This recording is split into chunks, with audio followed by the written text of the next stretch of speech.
Apa kabar untuk kita semua? Ya, untuk sesi pertama saya diberi kepercayaan untuk menyampaikan firman Tuhan. Dan pengkhotbah yang bukan asing bagi kita semua, tidak datang dari jauh, datang dari dekat-dekat. Ini orang kita sendiri ya. Baik, sekali lagi shalom. Salam sekali lagi. Salam damai dan kasih Tuhan kita Yesus Kristus. Baik.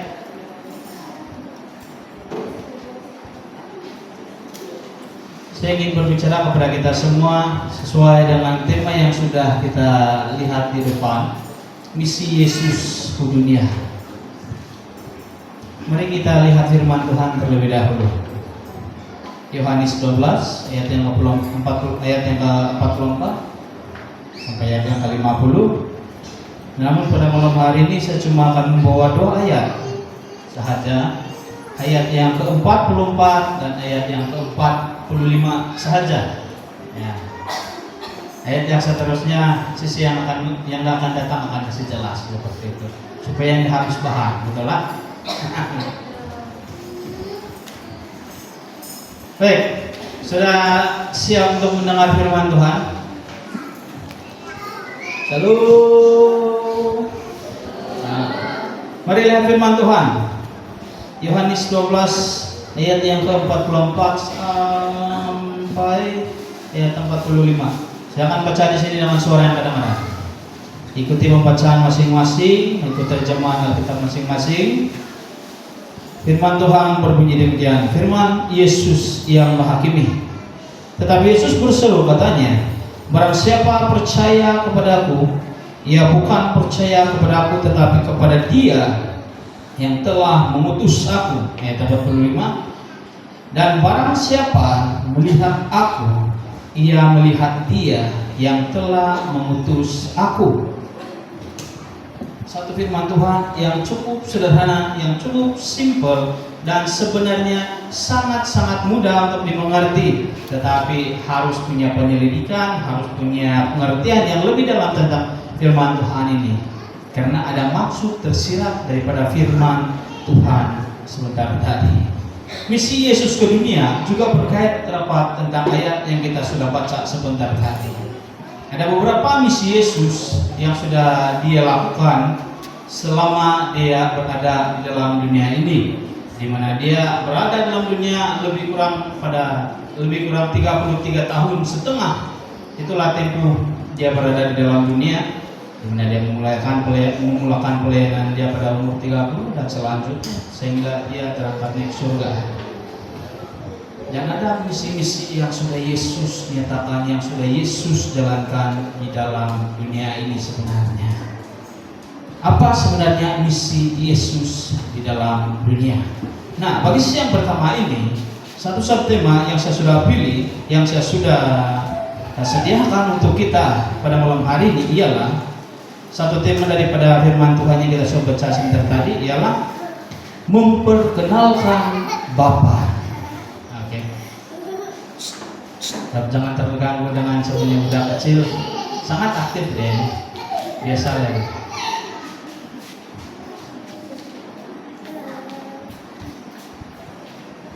Shalom. Lihat saya dulu, jangan lihat saya punya budak, biasalah dia. Satu tema yang saya pilih untuk kita fungsikan bersama pada malam hari ini, yaitu memperkenalkan Bapa. Ini adalah salah satu daripada misi Yesus datang ke dunia. Ada beberapa lagi yang lain, tetapi sisi yang lain akan jelaskan tentang misi yang lain. Tapi untuk sisi yang pertama, misi yang kita akan pelajari, misi Yesus yang pertama itu adalah memperkenalkan Bapa. Kita sebagai anak-anak Tuhan sebenarnya seringkali ingin tahu, seringkali mau tahu kebenaran sebenarnya Allah itu seperti apa, Tuhan itu seperti apa. Persoalan seperti ini sudah lama timbul sebenarnya, daripada dahulu lagi di mana-mana tempat yang mana berbahas tentang Alkitab. Seringkali perkataan-perkataan atau soalan-soalan itu, benarkah Tuhan itu benar-benar Allah, dan benarkah Yesus itu benar-benar Allah, ini seringkali diperdebatkan dan seringkali menjadi topik hangat. kalau berbicara tentang soal-soal teologi sebenarnya. Dan juga tentang misi Yesus juga sebenarnya seringkali diperdebatkan, apalagi kalau dalam sekolah-sekolah teologi. Tapi itu saya tidak akan bawa pada malam hari ini untuk perdebatkan kepada kita semua ya. Apa yang saya ingin jelaskan adalah misi Yesus yang pertama, yaitu memperkenalkan Bapa. Ada beberapa poin yang saya sudah sediakan untuk kita semua, untuk kita mengerti misi Yesus yang pertama itu memperkenalkan Bapa itu. Yang pertama adalah kenapa Yesus datang ke dunia dengan misi memperkenalkan Bapa adalah karena yang pertama, Ia ingin menunjukkan Bapa melalui dirinya sendiri, yaitu Yesus Kristus. Pada zaman perjanjian lama, kalau kita baca Alkitab itu, seringkali nabi-nabi ataupun orang-orang yang sudah dipilih Tuhan bertemu dengan Bapa, bertemu dengan Tuhan, bertemu dengan Allah bukan secara badan, bukan secara yang depan-depan, tetapi seolah-olah seperti dia akan lihat malaikat, kadang-kadang benda-benda yang lain, seperti seorang nabi di perjanjian lama, yaitu Nabi Musa. Dia bertemu dengan Tuhan bukan dalam rupa bentuk manusia, tetapi dalam pokok yang berapi. Betul lah? Seperti itu. Jadi Yesus juga, jadi Allah punya satu misi. Yesus punya satu misi, ingin memperkenalkan Bapa ataupun Allah itu melalui diri Dia yang dapat dilihat oleh manusia, yang dapat dipegang oleh manusia pada waktu itu, bahkan berbicara mata dengan mata pada waktu itu, pada zaman Yesus. Yesus datang ke dunia memperkenalkan Bapa melalui dirinya, di mana dikatakan dalam firman Tuhan sebentar tadi dalam ayat 45, dan barang siapa melihat aku, ini keperkataan Yesus, barang siapa melihat aku, ia melihat Dia yang telah mengutus aku. Seolah-olah ayat ini sepertinya ada triki sedikit, yang macam mana yang saya boleh katakan adalah dia sedikit menguji indah kita. Ya, permainan kata seperti itu. Seolah-olah seperti ini. Sedang saya mempromosikan diri saya sendiri sebagai contoh. Barang siapa melihat Yeremia, dia juga melihat pastor. Ya, contoh seperti itu. Pribadi yang sama, tapi mungkin dan nama yang berbeda, tetapi pribadi yang sama. Boleh mengerti seperti itu. Yesus itu adalah Allah, Allah itu adalah Yesus. Ketritunggalan Allah seperti itu. Jadi misi Yesus yang pertama adalah dia ingin memperkenalkan siapa Allah itu kepada semua manusia pada waktu itu melalui diri Dia sendiri, Yesus Kristus. Jadi itu misi Yesus yang pertama dalam dunia ini. Secara singkat, yang kedua, untuk apakah Bapa itu ditunjukkan melalui Yesus Kristus? Ini adalah satu persoalan bagi kita semua. Kalau Yesus datang ke dunia ingin membuat satu misi di mana dia ingin memperkenalkan Bapa atau Allah itu melalui pribadi Dia, harus punya tujuan, harus punya sebab. Betul lah? Seperti kita juga, kalau kita ingin melakukan sesuatu, mempromosikan sesuatu, pasti ada sebab-sebab tertentu, ada tujuan-tujuan dia tertentu. Dan Yesus juga punya sebab kenapa dia harus menunjukkan Bapa pada waktu itu. Mari kita lihat firman Tuhan di dalam 1 Korintus pasal yang ke-8 ayat yang ke-6.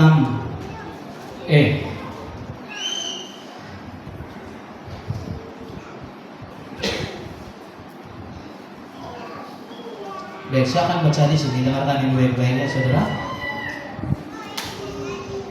1 Korintus pasal yang ke-8 ayat yang ke-6.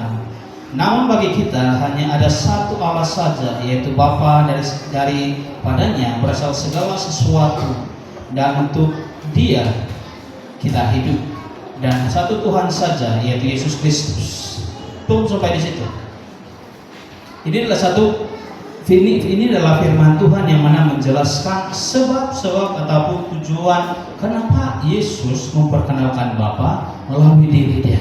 Sebab yang pertama adalah kenapa dia mau memperjelaskan, dia mau memperkenalkan Bapa melalui dirinya. Sebab pertama adalah supaya Semua orang tahu bahwa segala sesuatu itu berasal daripada Allah. Ini adalah maksud Tuhan yang pertama, kenapa Dia ingin memperkenalkan Bapa melalui dirinya, supaya orang akan mengerti segala sesuatu, sumber segala sesuatu itu dari Bapa.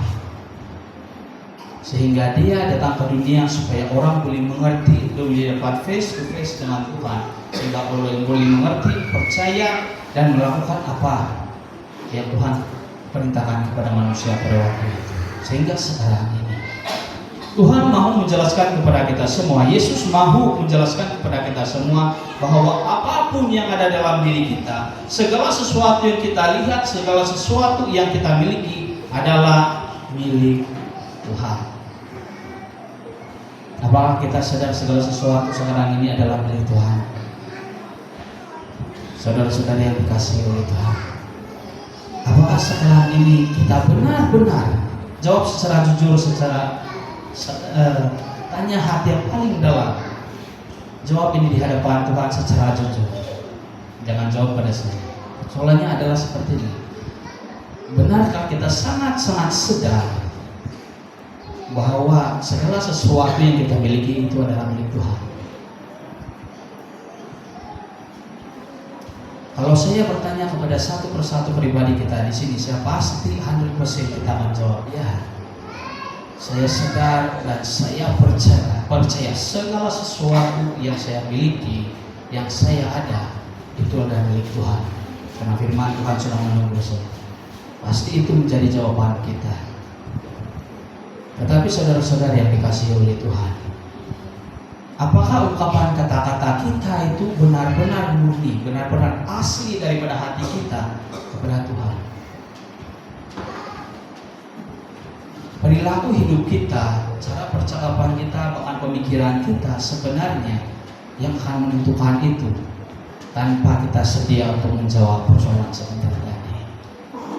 Kita harus sadar segala sesuatu milik Tuhan. Nafas hidup kita milik Tuhan, talenta yang ada pada saya adalah milik Tuhan, tenaga yang saya ada sekarang ini adalah milik Tuhan. Kalau kita katakan saya sadar, saya percaya itu adalah milik Tuhan, tetapi perilaku hidup kita hari demi hari kita tidak tunjukkan, kita tidak nyatakan kesadaran itu sebenarnya di hadapan Tuhan. Kenapa saya katakan ini sebenarnya? Karena seringkali kita gunakan kekuatan tenaga kita untuk melakukan benda-benda yang tidak baik, tetapi bukan melakukan perintah-perintah Tuhan. Ada kita lihat orang seperti ini. Kita diberikan karunia untuk bernyanyi, satu talenta untuk bernyanyi, punya suara yang baik, punya suara yang merdu, kita mampu untuk bermain musik dengan baik. Tetapi karunia ataupun talenta yang kita terima itu, walaupun kita katakan saya sadar ini adalah pemberian Tuhan, sumber daripada Tuhan, tetapi kenapa kita tidak gunakan itu untuk kemuliaan bagi Tuhan? Amin. Anak-anak Tuhan yang dikasihi, untuk mengatakan saya sadar bahwa ataupun saya terima, saya percaya bahwa semua yang saya miliki ini adalah milik Tuhan, hanya setakat kata-kata itu tidak cukup. Tetapi bukan hanya dengan kata-kata, tetapi seluruh keberadaan hidup kita, tindakan kita, biar itu mencerminkan bahwa kita sadar apa yang milik Tuhan harus persembahkan untuk Tuhan. Amin. Shalom. Berapa ekor ikan sudah kamu dapat? Paham maksud saya? Saya sudah ternyata berapa besar. Ada yang saya lihat besar itu ikannya mungkin besar ikannya. Minta maaf. Sabar, sekejap lagi, 2 jam. Oke. Sampai mana sudah tadi? Ya, kesadaran ini diri kita, iman kita. Kalau kita percaya segala sesuatu milik Tuhan, persembahkan itu untuk Tuhan. Yesus datang ke dunia memberi pengertian kepada kita lewat pada waktu zamannya di dunia, sehingga sekarang ini kita masih diberi pengertian, kita masih diajar bahwa segala sesuatu itu milik Tuhan. Yang kedua, untuk apa Bapa ditunjukkan melalui Yesus? Yang kedua, seperti yang saya katakan tadi juga, supaya semua orang hidup bagi Tuhan. Ada dua saja tujuannya. Yang pertama dia adalah dia ingin semua orang tahu bahwa segala sesuatu itu adalah daripada Tuhan, dari bukan kejahatan. Oke? Jangan salah. Dan yang kedua adalah supaya semua orang hidup oleh Dia. Setiap pribadi untuk hidup bagi Allah. Ini penjelasan saya sebentar tadi kepada kita semua. Kalau kita sudah nyatakan deklarasi di dalam diri kita kepada Tuhan bahwa kita katakan kepada Tuhan, Tuhan, segala sesuatu adalah dari Engkau. Bahkan talenta, suara, kekuatan, tenaga, nafas hidup saya adalah milik Engkau. Kalau kita mampu untuk katakan itu kepada Tuhan, selayaknya kita juga harus mampu untuk lakukan apa yang benar di hadapan Tuhan. Gunakan tenaga kita untuk melayani Tuhan. Gunakan nafas hidup kita, kesempatan yang kita ada sekarang ini untuk melayani Tuhan. Dan saya sebenarnya sangat bangga, saya sangat gembira apabila saya melihat ramai anak-anak Tuhan datang daripada jauh. Apabila bercuti di kampung, mereka akan datang ke gereja, mereka beribadah bersama, ikut sama di dalam ibadah. Saya percaya itu adalah satu kerinduan di dalam hati, ingin kembali bersekutu bersama-sama dengan orang percaya tempat ini. Tapi kadang timbul juga perasaan sedih di dalam hati, di mana waktu kesempatan yang kita ada kita tidak gunakan sebaik mungkin. Tenaga yang masih kuat, tapi kita tidak datang pada Tuhan, menyembah Tuhan, melayani Tuhan sungguh-sungguh. Tenaga yang masih ada lagi kita gunakan untuk buat benda-benda yang mana untuk memuaskan pribadi, keinginan daging kita. Saat ini semoga kita sadar, kita berdoa kepada Tuhan, melihat keadaan pribadi kita. Biar firman Tuhan yang cukup singkat pada malam hari ini dapat menegur kita, supaya misi Yesus untuk memperkenalkan Bapa itu bukan menjadi kesia-siaan di dalam diri kita. Biar ini dapat menyadarkan kita melalui Tuhan Yesus itu ingin menjelaskan supaya kita hidup untuk Tuhan. Sadarkan kita segala sesuatu yang ada pada kita adalah milik Tuhan. Kalau sekarang ini kita sadarkan hal itu, gunakan waktu kita sebaik mungkin, tenaga kita sebaik mungkin, talenta yang ada pada kita, utamakan itu kepada Tuhan terlebih dahulu. Jadi persoalan di sini ada seorang muda pernah bercerita dengan saya di tempat pelayanan saya sebelum ini. Saya pernah jelaskan hal yang sama yang saya jelaskan kepada kita pada malam hari ini. Tetapi seorang anak yang masih kecil, seorang anak perempuan, seringkali kalau kita berpikir budak-budak sekolah minggu punya sekolah ini senang mau jawab. Sebenarnya sekolah minggu yang paling susah mau jawab sebenarnya. Jadi dia katakan kepada saya seperti ini. Jadi pastor kalau begitu mesti nyanyi lagu rohani sejak saya belum mengerti lagi soalnya. Macam mana saya bilang? Jadi kalau begitu bolehkah kita nyanyi lagu yang lain? Macam contoh kita nyanyi lagu Negaraku, kita nyanyi lagu patriotik. Pandai dia tidak cakap lagu-lagu yang cinta-cinta seperti itu, tapi dia gunakan lagu-lagu yang lain. Sebab kamu katakan, dia bilang dengan saya, dia katakan pada saya, sebab dijelaskan bahwa gunakan suara atau talenta kita yang kita mampu untuk bernyanyi itu untuk memuji Tuhan. Lagu-lagu untuk memuji Tuhan. Namun saya terdiam sejenak, berpikir panjang. Saya cuma mampu jawab seperti ini kepada dia. Jadi kalau ada persoalan di antara kita yang sama seperti anak kecil di dalam tempat pelayanan saya sebelum ini jawaban singkat yang saya boleh bagi kepada kita semua. Tidak dikatakan sebenarnya dalam kitab menyanyi lagu-lagu seperti itu adalah dosa. Tidak ada larangan sebenarnya kalau kamu menyanyi lagu-lagu seperti itu adalah dosa. Tetapi sebenarnya pada waktu kita sampaikan lagu seperti itu, kita bawa diri kita itu seperti apa? Boleh mengerti maksud saya? Maksud saya seperti ini. Apakah bernyanyi maafkan saya seperti ini. Kalau menyanyi seperti biasa bukan dosa, tidak dijelaskan seperti tidak dijelaskan itu adalah dosa. Tetapi bagaimana pula kalau seorang itu bernyanyi dengan cara yang tidak benar, nah musik yang tidak benar, pada waktu dia menyanyi dia masih dengan contohnya dia pegang-pegang dia bernyanyi lagu-lagu yang tidak benar itu di tempat-tempat yang tidak benar, kelab malam seperti sebagai contoh. Apakah itu dosa atau tidak? Begitu, pastinya dosa. Tapi bagi saya secara pribadi, ini dari saya secara pribadi, sebagai seorang hamba Tuhan yang sudah lama Anda kenal, saya akui sebenarnya saya juga menyanyikan lagu-lagu bukan rohani, ya kan? Angkat tangan di sini yang tidak pernah nyanyi lagu-lagu duniawi, angkat tangan. Mengaku kamu kalau tidak pernah. Adakah di sini yang memang sudah melayani Tuhan sekian lama tidak pernah nyanyi lagu duniawi, nyanyi lagu rohani sejak dalam hidupnya? Adakah? Mustahil lah tidak pernah nyanyi lagu duniawi, kan? Tetap nyanyi lagu duniawi juga. Tapi maksud saya di sini adalah seperti ini.